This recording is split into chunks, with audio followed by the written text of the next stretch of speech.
Hello, this is the St. Matthew Parish History Project. My name is Mary Komorowski. Today is January 17th, and I'm sitting here with Mr. John Keane, who has graciously agreed to participate. So thank you for that. Thank you for welcoming me into your home. Um, so I've got a couple sets of questions I'm going to go through, Okay. a little bit of both here. So tell me a little bit about your family background. Where did your family come from? Where were you baptized? Where did you go to school? Well, I was actually born in Jacksonville, Florida. My father was a JAG in the Navy Oh, okay. and moved up to Milwaukee shortly after being born, but I was baptized down in Jacksonville.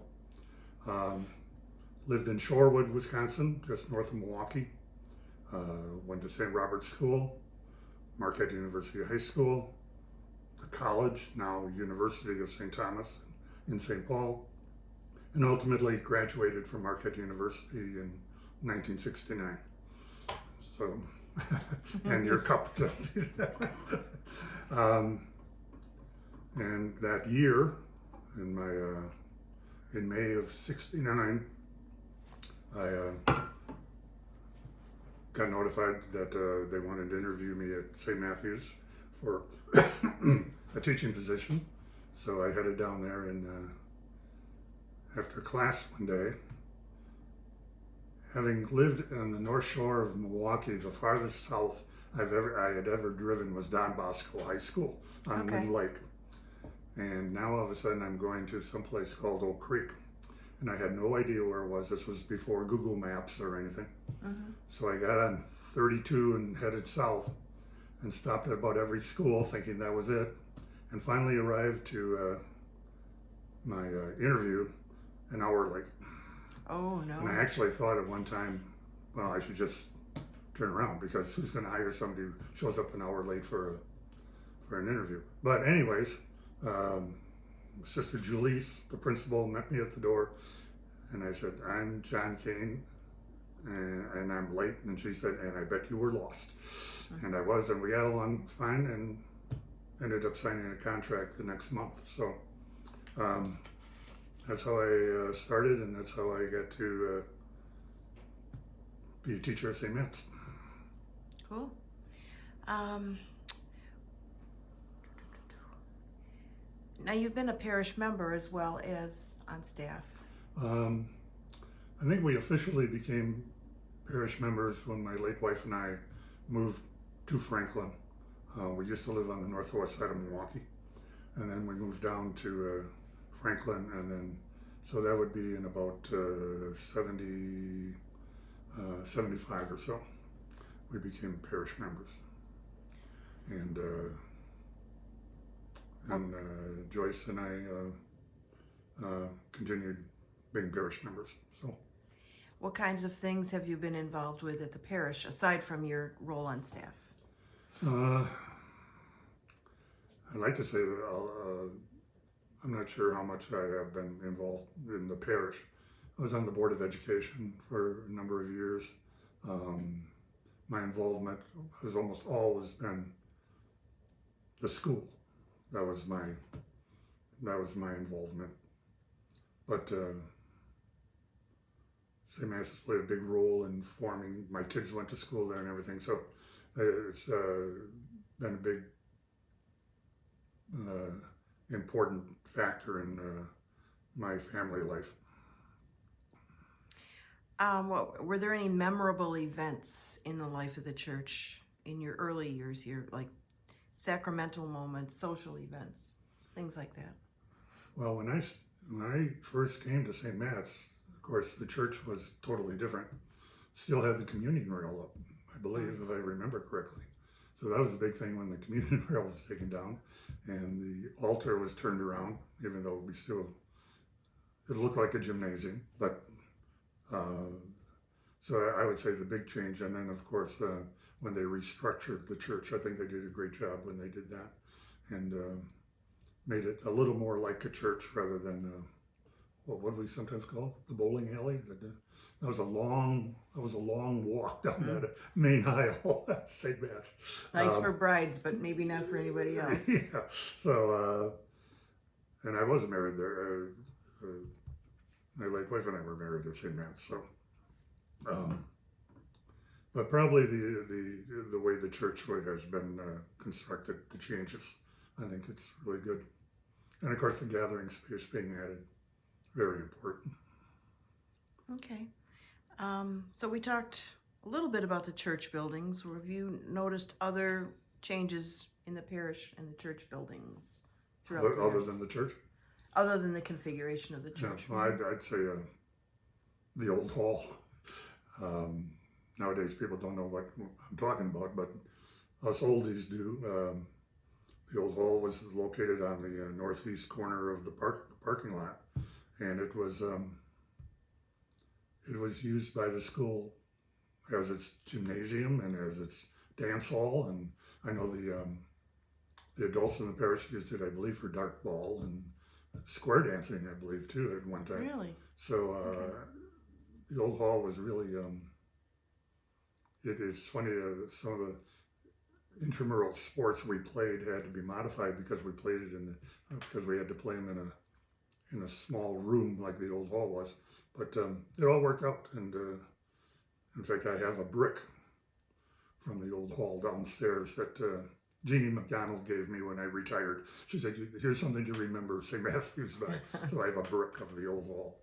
But teaching Phi Ed, I had to take the kids over across the parking lot, no matter what the weather was, across the parking lot to the old hall, get them all sweated up, bring them back. No wonder they were sick all the time. But it was an interesting part of the parish, the old hall. So Cool. What did you, I know you were taught 8th grade, but were there other things that you taught? Well, you said Phi Ed just now. yeah, I didn't have a Phi Ed teacher, I don't think, until I arrived, and then they asked if I would teach Phi Ed, and so I did that. And but I started off as a 5th grade homeroom, and this tells a little history of the parish too. When I started, St. Matthew's had 2 classes of grades 1 through 6, and then 1 7th and 1 8th, because at that time a large number of kids left after 6th grade to go to what was then the junior high, Oakwood Junior High. And so I had a 5th grade homeroom, and I taught English to the 2 5th, the 2 6th, and 7th and 8th. And then after my 2nd year, the school was going to shut down. All of the lay teachers were told that there wouldn't be school next year. It was mostly, the way I understood it was that Delco Electronics was the main employer of a lot of the parishioners. So then when they shut down or moved, whatever they did, our enrollment went down drastically for the next year. And so there was a push to close the school. And I can't remember, and I should, but it was either Father Barras or Father, I forgot his name. Well, whoever the other priest was at the time, said, no, we aren't going to close. We're going to keep it open. We'll go down to 1 class for 1st through 6th grade. And one day I was leaving, and the principal stopped me and asked me, she said that we're a teacher short, that they have got 5 nuns, teaching nuns for the next year, but they need another teacher, and asked if I would consider staying. And so I did. So for 3 years or so, I was not only the only male on the faculty, I was the only person who wasn't a nun. So I was called sister quite often during the course, yes. And then after about 3 years, the parents wanted the middle school or junior high, as they called it back. So then I moved up to, I was teaching sixth grade, and I moved up to teach seventh grade, and then I moved up to teach eighth grade. So sometimes if you see people walking the street mumbling a lot to themselves, I always say those are students of mine that I had 3 years in a row as a homeroom teacher, and they never quite got over it. But then from then on, the school has survived. I'm doing very well right now. So Yes, they are. Do you have specific memories of some of the people, the nuns or the priests or other staff members you worked with? well, definitely as far as pastors go, I would say the three that stand out to me, and they were all very nice to me. I have no complaints about them at all. But Father Sergis,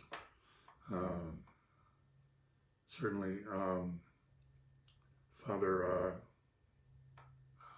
who's the other? Joe, Pardon me? Father Joe.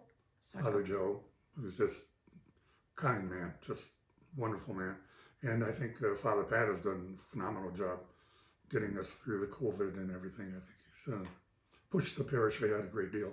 And he loves the school, and that's important, and the kids love him. So as far as principals, I would say that Sister Julisse, who was my first principal, Sister Laura, who was in the 70s, she was a great leader. And I think that Kelly Stefanich was a great principal. And as Father Pat got the parish through, I think Kelly got the school through the COVID thing, and very important. Those are the, as far as teachers go, what can you say about Jeannie McDonald? Oh, nothing. No. I'm waiting with bated breath to hear what you're going to say. We worked together for a long time, so it was a pleasure working with her, and we've had great faculty members at St. Matt's, and they still do. And I think one thing that's fun too is right now there are 1, 2, 3, 4 teachers at St. Matt's that went to St. Matt's. So from Sue Breen, way back in my first year of teaching, and she was in 5th grade at the time, I believe, and then to her daughter, who doesn't teach there anymore but did. But then there are 3 other teachers that went to St. Matt's, and that's sort of cool. They liked the school enough that they wanted to come back and be part of it. That's good. Oh, that is cool. Do you stay in touch with students, former students? Yes, but I wish they would all put a name tag on, because I'll be walking someplace and somebody will come by, and I remember I was getting a haircut one time in Oak Creek, and a young woman came by and said, "Mr. Keane, how are you?" And she talked, and I couldn't do anything. I was getting my haircut, and then yeah, great seeing you. And then she left, and the barber said, "You have no idea who that person is, do you?" I said, "No, I don't. Not a clue." That's funny. That's funny. But so I see a lot of the former students, but as I say, at my age, sometimes I can't remember them too well. So. Has there been a person who's been a person or persons who've been influential in your faith development at St. Matt's? Well, I think certainly my parents were very much into the Catholic Church. My dad was a lawyer for the Archdiocese for a number of years. And I think that's that early childhood where you're going to go to church every Sunday. That was the rule, and we did. And I think they probably are the biggest. But then I had some teachers in high school that were influential too, at Market High. That young fellows studying to be the priest, Father Pat Murphy, I can think of as one that he influenced me a great deal. Anyone at St. Matthew's, like after you started working there? I would say that Father Sergis probably more than anyone else. he was there when my kids were young, and so it was. I think he was a great model of what a good leader is, good Christian leader. And Father Joe, as I said, is just a super nice guy. Just, I think that he would be very important. I should point out too that I have a brother-in-law who's a priest, so I think that he's influenced. He's a really good person. He's a priest down in the Peoria diocese, and I think he's had an influence on my faith as well. Okay. I think you talked a little bit to this, but how has the involvement of the laity in the parish changed over the years? Well, from the time when I was the only lay teacher to now we have no religious on staff at all, that it obviously has changed a great deal in the school. I think that the personality of the pastor has a great deal as to the participation of the laity. Of course, when I started, it was just after Vatican II, so the lay people were getting a little more involved in the church, and I think even I don't know if they do it anymore at St. Matt's because of what happened during COVID. But I think when we got the kids at one time were distributing the wine at school masses, that gets the kids involved, and then of course. I don't know if the numbers are that great with distributors now at church. I know you're doing it almost every week, it seems. And the gentleman in front of us at church, they don't have a wide number of people doing that anymore. I don't know if that's a result of COVID, that people dropped out from doing it, or what happened. But that's probably the biggest change. When I started, there was hardly any lay participation, and now, of course, a great deal. So, okay. I think you touched on COVID, but do you have any specific memories from war times or 9/11? Well, I don't think anybody is going to forget where they were at 9/11. I know at St. Matthew's, we were in a faculty prayer service before school, and I think it was Dan. I think he was the custodian at the time. Knocked on the door and came in and said, "I think you may want to turn on the TV. Something's happening."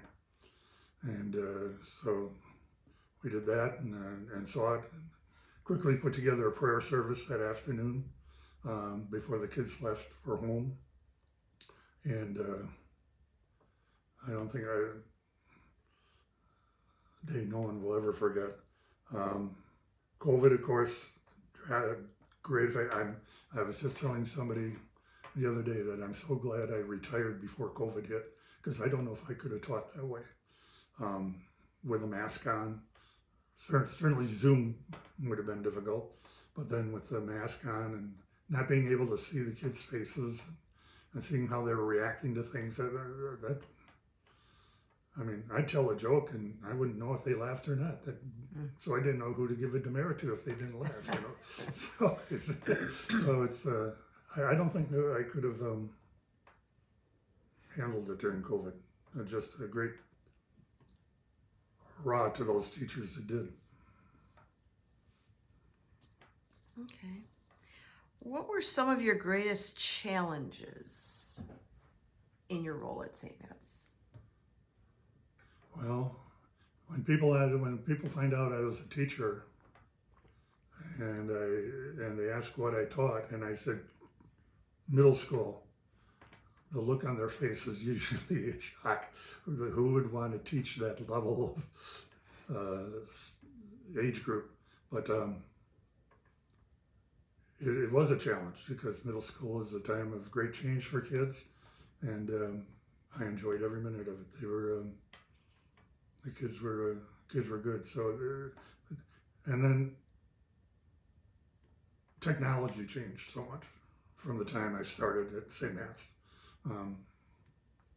Literally, we were cranking out on those old machines to run off paper with purple ink in it, and the kids would get the paper and smell it to try to get high on it or whatever it was. But it was terrible. And then all of a sudden, to smart boards in the classroom and everything. So that was a great change, and to stay up with the technology was a challenge for an old fogey like me. So there are many times I had to have the students come up and fix the smart board because I had no idea what was going on. So just the age group and the technology were probably the two biggest challenges. Okay. Can you describe your accomplishments at the parish that you're most proud of, or at the school? I would say the traditions that I had a hand in beginning that are still going on. Field Day, Mardi Gras, crossing ceremony, 8th grade trip now to Washington, D.C., intramurals, Jeopardy, all things that I enjoyed all those things. And, that's a lot. And I like to go, I'm still doing Jeopardy, so that's fun to go back and see the kids. But I think the tradition is continuing, and I think that's what I'm most proud of. So. What are some, I maybe touched on this, or I think I did. I'm going to skip that one. Memorable, we talked about that. Were there personality traits that you can remember associated with any of the staff that you wanted to talk about or share? Oh. The priests and the principals, teachers. I would just say that, first of all, to be a teacher in a grade school, you have to have a great deal of patience and a great deal of love for kids, and that's what every one of the teachers at St. Matthew's have, both past and present. And I think that's what their strongest personality trait is, that they love the kids and they want the kids to succeed. So, and did we have disagreements? Sure, but you compromise and you move on. So I have nothing negative to say about any of the administrators or teachers. So, when you think about St. Matthew's future, what excites you the most, both the parish and the school? Well, I think that it looks like it's coming back after COVID. I'd say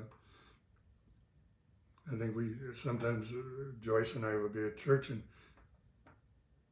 they used to get through communion in about 5 minutes with 3 distributors, and now they're 4, and the communion's taking longer, which means more people are coming back to church.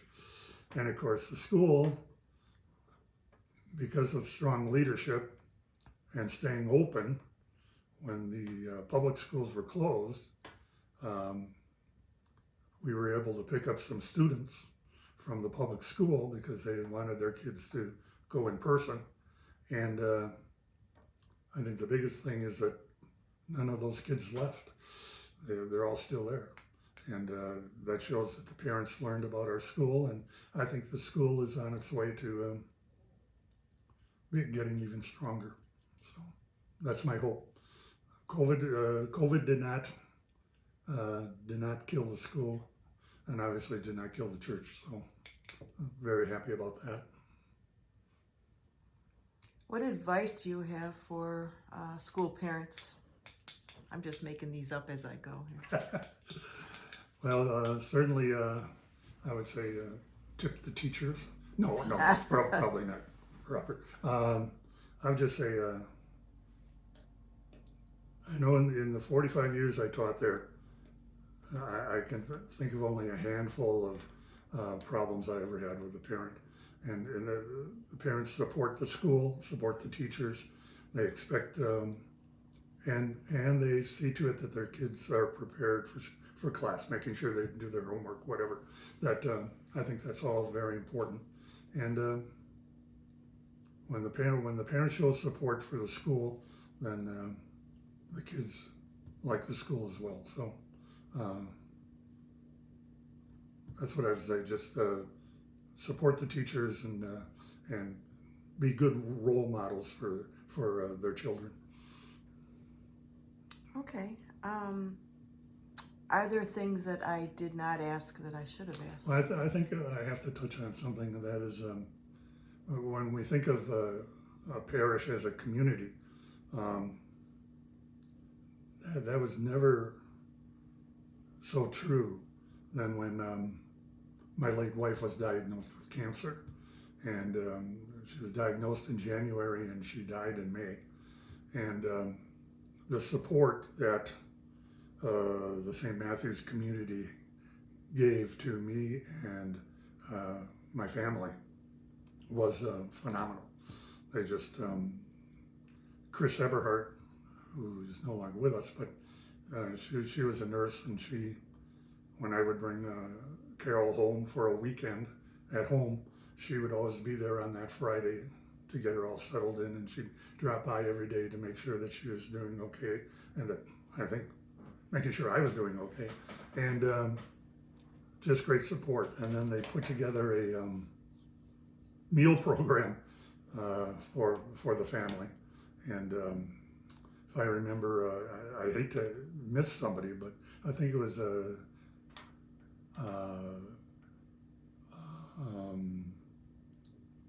Betty Weiss and Jill Ross, and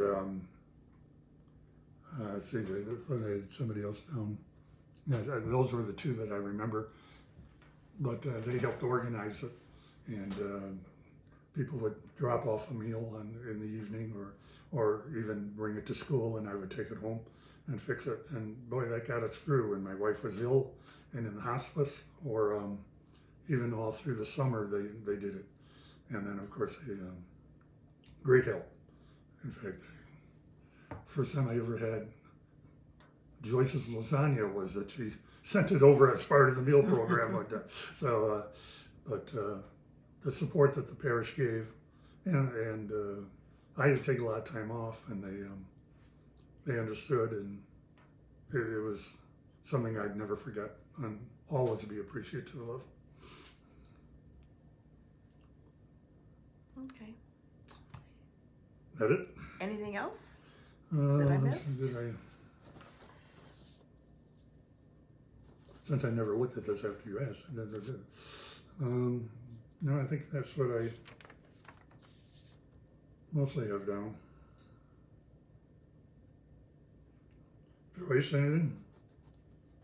No, I think you covered No. pretty much everything.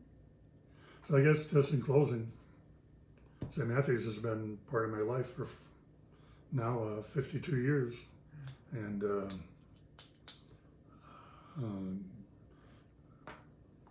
two of my kids were baptized there, and I was married there, and unfortunately also buried my wife there, and it was, but met my current wife there, so it was, even my late wife was the speech therapist of St. Matthew's. That's how I met her. So we met through St. Matthew's, and so it's been a very important part of my life for 50 some years, and hopefully will be for a few more. That's pretty incredible history. Oh. Pretty incredible story. So thank you very much for spending time with me today. I appreciate it. You're welcome. Thanks for coming.